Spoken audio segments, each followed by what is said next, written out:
I'm pregnant. We're finally having our child.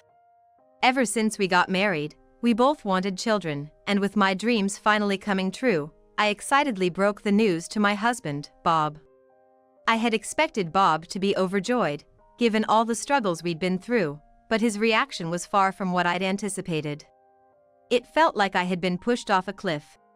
My name is Catherine, 40 years old. I was confessed to by Bob and we got married when I was 30.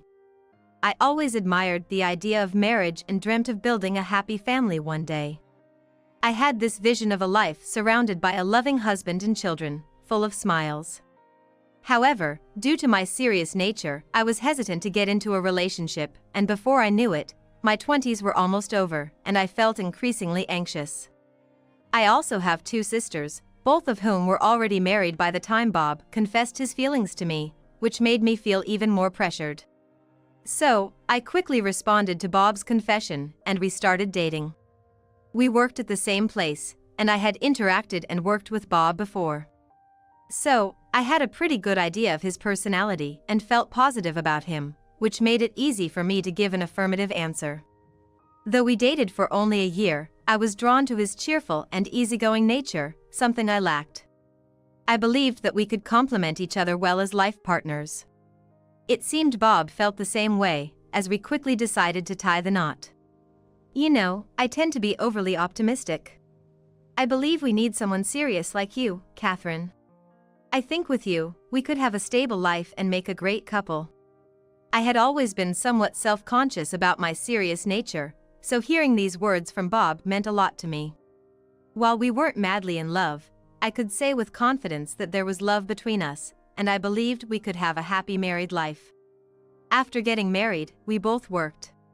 We were already in our 30s, and considering our future, we decided we wanted children soon. Both of us held senior positions, so our salaries were quite high. We always hoped for 2 children, eagerly anticipating the day they would come into our lives. So, until that happened, we decided to work hard, ensuring we could provide for our future family.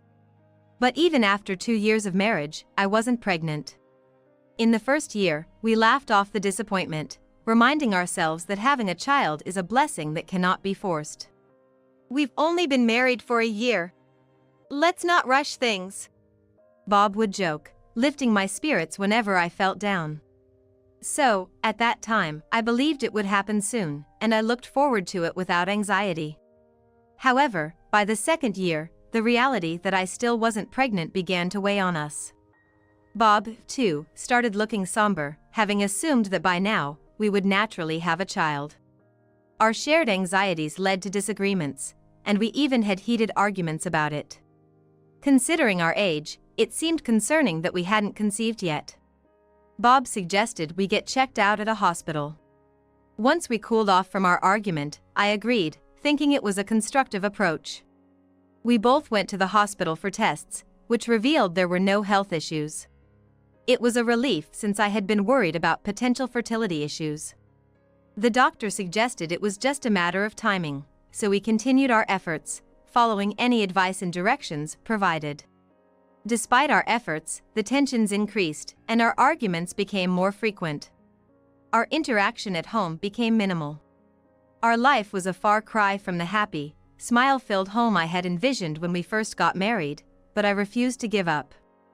I believed that once we had a child, the life I had imagined would become a reality. And finally, 10 years into our marriage, I discovered I was pregnant. Both my sisters already had children, and while I had been envious of them for so long, now I too was expecting. The moment I heard the test results, overwhelmed with joy and the realization of a long-held dream, I broke down in tears. For the longest time, not being able to conceive had been a source of sadness, but now I felt an overwhelming sense of happiness. While initially we had wanted 2 children, at this point, I was content with even 1. As long as the baby was born healthy, that's all that mattered.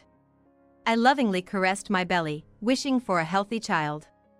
After leaving the hospital, filled with happiness, I couldn't help but grin as I immediately called Bob to share the news.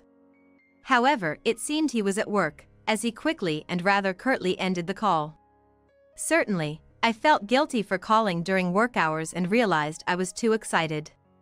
So, I decided to tell my husband about the pregnancy once he got home and settled down. I went for a checkup today and found out I'm pregnant. We're finally gonna have a baby.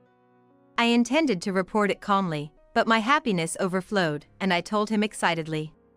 Having wanted a child for 10 years and finally being pregnant, I thought he would be thrilled. However, his reaction wasn't what I expected. Really? Now? At our age? He seemed irritated, adding, "Do you even realize how old you are? You're 40, right? There are risks with having a child at this age." The doctor had mentioned this, but I was assured that with proper precautions, everything would be fine. Indeed, having my first child at an older age is challenging, but I was prepared for it. I had made up my mind to have this baby. Upon sharing my feelings, my husband only seemed more upset, saying, "Raising a kid at 40? And we don't even know if the baby will be born without any health issues. It might have disabilities."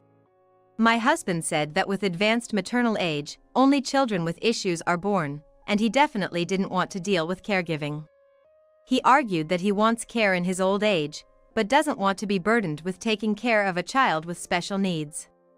It felt like he saw our child as just a convenient tool. "It's your child too, you know? How can you say such things? After all we've been through, we're finally blessed. Aren't you happy?"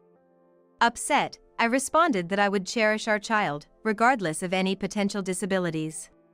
In his anger, he blamed me for the delayed pregnancy and even suggested we divorce. "That's it. Let's get a divorce." At first, I didn't quite understand what my husband said and instinctively asked him to repeat it. Why would I receive such a comment upon sharing the joyful news of my pregnancy? "What do you mean?" Then, he began to say that he was fed up with life with me, now a 40-year-old woman. He felt the pregnancy was late, I always seemed down, and while he thought my seriousness made me suitable for marriage, he now realized he was wrong. I felt hurt by my husband's harsh words, but some of his comments oddly made sense to me. Initially, I was drawn to his cheerful and easygoing nature, but over the last 10 years, I had begun to notice issues with his character. Still, I had planned to continue life with him and pretended not to notice these flaws, but now I realized it was impossible. He tends to take things too lightly, and instead of being cheerful, he's rather frivolous. We had quarreled over things other than the child, and our marital relationship had cooled. Over the past decade, I felt that we somehow had mismatched values, and this incident solidified my realization. I wanted a child, so I endured our differences, but now I think it's enough. I'd rather not have a father who doesn't cherish his child. So, I agreed when he said he would definitely get a divorce. And a week after the pregnancy was confirmed, our divorce was finalized. During this time, my husband demanded alimony, saying I had wasted 10 years of his life, but legally, there wasn't a reason to pay him. In fact, I responded that if anything, I should receive alimony. He seemed to give up on that idea. However, next, he refused to pay child support. At first, thinking of the child, I wanted him to contribute, but he was so stubborn about it, I got fed up. I wanted to separate from him as soon as possible. I decided to forego child support on the condition that he would never see the child. As for our assets, we both worked and split the monthly expenses equally, and since we rented our home, there was no property division. So, I could take all of my savings. He had spent a considerable amount on his hobbies, so had there been property division, I would have likely lost out. I had never told him how much I saved, so he quickly agreed to no property division. I had been prudent with my savings, and I felt secure knowing they would last about 5 years even if I couldn't work. After the divorce and packing my things, I immediately returned to my parents' home in Nebraska. Both parents were there, both in their 80s but still in good health. My parents warmly welcomed me back and were very happy about my pregnancy. Perhaps I had been hurt by my ex-husband not being pleased about the pregnancy. Seeing my parents happily welcome the news, I finally felt relieved. And I was determined to raise this child safely. My child was born without complications, even though I had been concerned about giving birth at an older age. A healthy boy without any disabilities, and my siblings, who already had families of their own, cared for him as well. With my parents' support, raising the child went smoothly. I named my son John. Moving back to my parents, away from my previous job, I had quit, and with my severance and parents' support, I could focus on raising John until he was about a year old. Later, I found a new job. Although I spent less time at home, I dedicated all my free time to John. I was busy and often tired, but John's smiles always rejuvenated me. He was a bit introverted and quiet, but he loved when I read storybooks to him. He seemed to enjoy studying even at a young age, and when I gave him a workbook at age 5, he started learning letters with enthusiasm, looking forward to starting elementary school.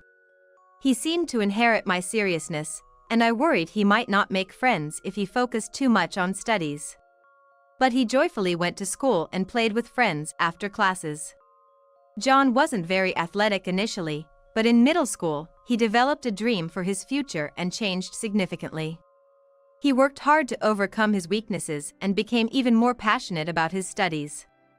I was concerned about his intense focus, but over time, he improved physically and even joined a sports team in high school, eventually winning awards in competitions. Seeing him, once so unathletic, shine in competitions made me so proud. In college, he excelled in both academics and sports and became more sociable, enjoying time with his friends. He seemed to be a well-rounded individual, both personally and capability-wise, so much so that I felt there was little for me to worry about. Still, I always keep an eye out, ready to support and protect John if needed, but for now, it doesn't seem necessary. Finally, my son got the job he always wanted and moved out, but we keep in touch regularly. Sometimes he visits with gifts and helps around the house, and he's always considerate of me. He's truly a wonderful son.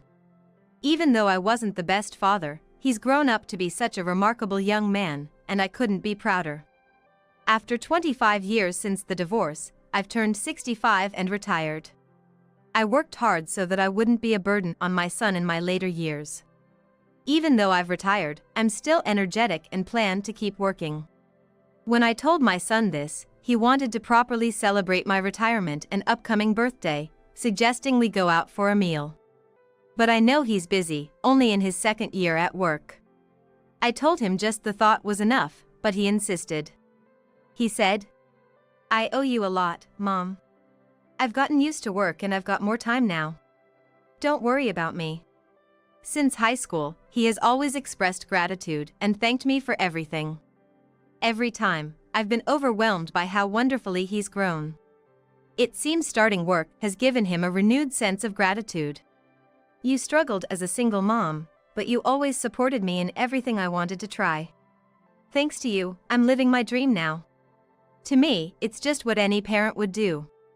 But my son feels he had a very comfortable childhood and wants to express his gratitude. I couldn't refuse after hearing all that. Overcome with emotion, I agreed. And we planned to dine at a restaurant he'd booked and then shop for my birthday present. I looked forward to that day. On the day, I dressed up a bit and went out with my son. We walked to the restaurant, chatting happily, and I felt proud looking at my grown-up son. Raising him on my own was a decision I made. I had help from my parents and siblings, so while it was hard, it wasn't unbearable.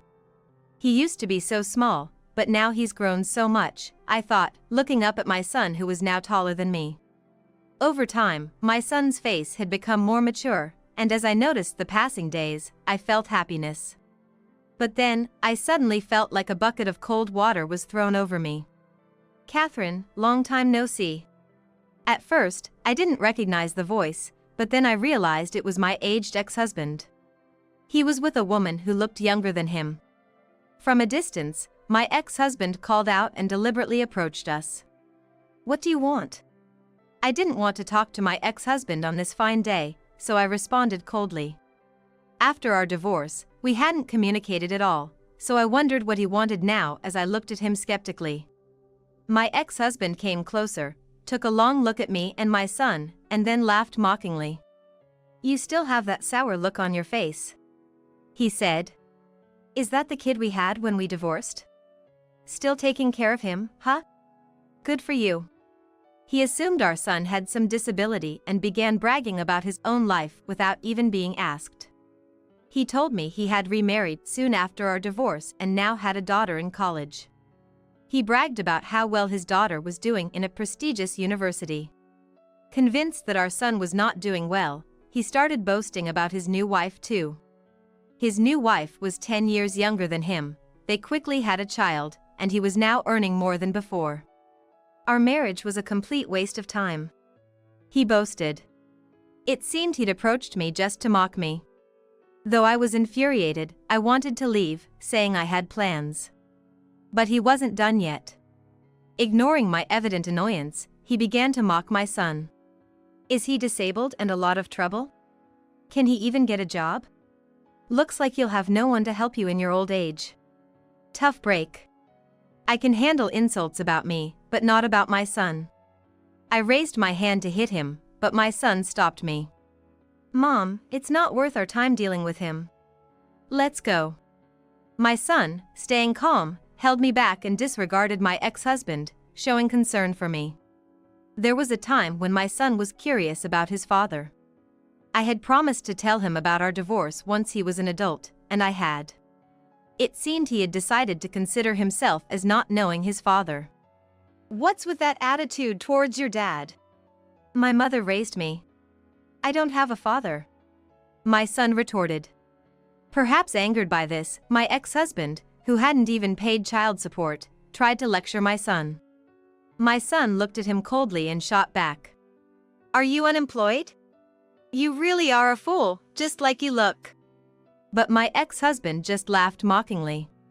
I work as a diplomat, my son said calmly. When my son mentioned the university he'd attended, my ex-husband looked shocked. It was a university known to be very challenging, and even those unfamiliar with it would recognize its prestige. Being a diplomat requires significant education and, moreover, a good character. It's a challenging profession to get into, even if you aspire to it. That's why he aimed for prestigious universities, which would provide a better chance of becoming a diplomat. My ex-husband clearly hadn't expected this, and his face twisted in disbelief. Seeing my calm son and my stunned ex-husband, I finally felt at peace. I was reassured that divorcing him had been the right decision. If I had stayed with him for the sake of our son, I was sure it would have negatively impacted our son's upbringing. I noticed the woman with my ex-husband seemed very surprised. Not so much by my son's achievements, but more by his appearance.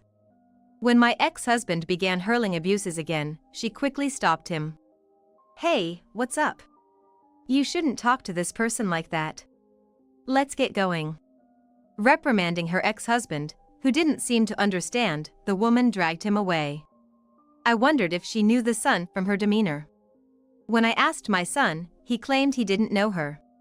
Not understanding, I decided to let go of the matter concerning my ex-husband and enjoy the moment. Afterwards, I celebrated with my son and thoroughly enjoyed the day. I thought I wouldn't have any dealings with my ex-husband anymore, but a week later, he called. I hadn't changed my phone number when I switched to a smartphone. I had intended to keep my ex-husband's number for a while and delete it later, but with parenting and work, I had completely forgotten. So, when the call came, I was surprised and considered not picking it up since we had nothing to talk about. But, out of curiosity, wondering why he'd call now after all this time, I decided to answer. When I picked up, the first thing he blurted out made no sense. Let me talk to John. This situation is bad. He sounded desperate, almost pleading. I was taken aback. Just a week ago, he had insulted John, and now this? What's this all about now? I assumed he had selfish intentions, but I wanted to know why. Turns out, after he had spoken ill of us a week ago, things started going south for him both at work and in his married life. Apparently, his new wife has 2 brothers. One of them is a diplomat, akin to a department head in a company. This brother had taken a liking to a newcomer at work, and that turned out to be John. Soon after joining, John had resolved a dispute between a foreigner and an American, and apparently did a great job. Furthermore, besides English, John could speak 3 other languages, and his zeal for learning made him the focus of attention as a promising newcomer. This led to him getting more opportunities to talk with his superiors, and it seemed they got along well. Now they even hang out on weekends. I had heard about this from John. He seemed to be enjoying his job already, and I remember feeling relieved. But I had no idea that this superior was related to my ex-husband's new wife. I was shocked. And this brother seemed to be quite fond of John.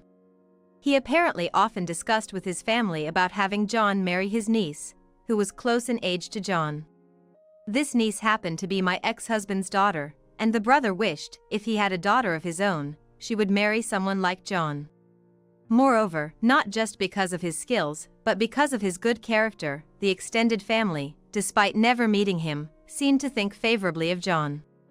Apparently, out of consideration, thinking a father might not be thrilled about potential son-in-law discussions, my ex-husband was kept in the dark. So, his new wife knew John, and she had shared about the incident a week ago with her brothers. The relatives were quite angry with my ex-husband.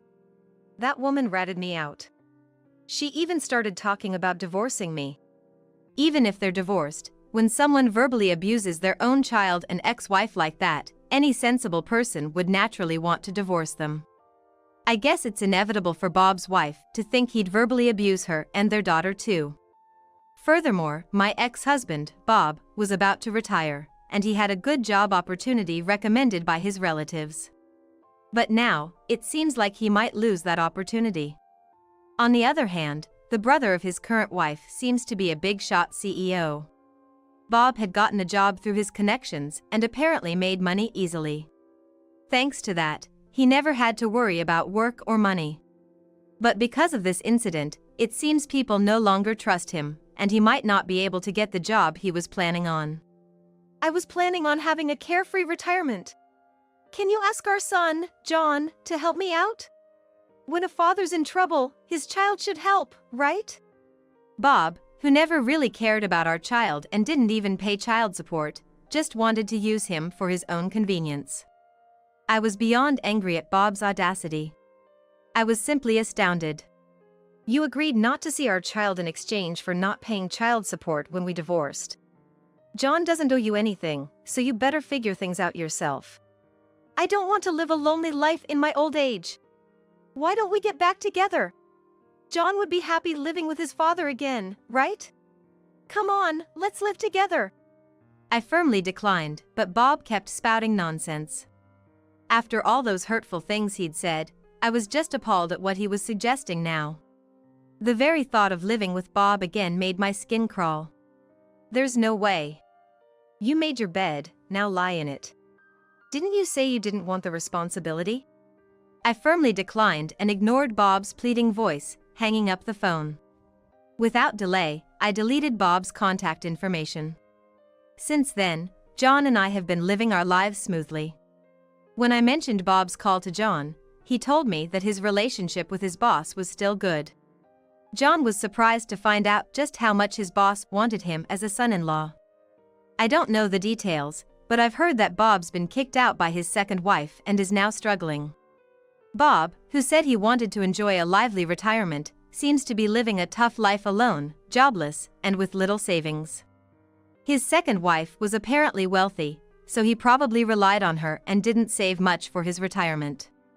I had stopped caring about Bob, but remembering the things he did in the past, it felt like karma. As for me, life isn't exactly as I'd pictured when I married Bob, but I can say I'm truly happy now. Nowadays, I'm careful about my health so I don't become a burden to John, who's working hard, and I enjoy my peaceful life living alone. And I'm looking forward to the day John introduces me to my future daughter-in-law and I get to meet my grandkids. Every day, I live my life happily and energetically.